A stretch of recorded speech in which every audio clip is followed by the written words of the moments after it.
Nisikilizeni wanaume, Biblia inavyosema ishi kwa akili, sio mkeo, ishi kwa akili na kila mwanamke duniani. Hadi mama yako mzazi, ishi naye kwa. Hakuna kitu mimi kinaniuma kama nikikuta mwanaume hawezi kusimama kama mwanaume, anaendeshwa.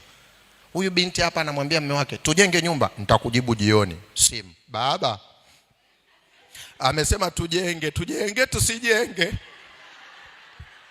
Eti baba kuna anasema, amesema mjenge wapi? Amesema tujenge Bagara.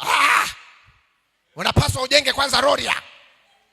Ili janaume jioni, mpenzi ulisemaje mchana? Ndio limeshapata majibu. Mke wake anamwambia tujenge. Baba akasema. Hivi unajua na mke wako anagundua siko kwenye kichwa Unafahamu kwamba mwanaume kuna wakati mwanamke anakuzalau bila kujua umezalauliwa. Na unajua makucha mwanamke azalau hayaanzi wakati anakuzalau. Yanaanza kabla hujajua unazalauliwa. Kuna kitu nilisoma Dr. Gomera niliogopa.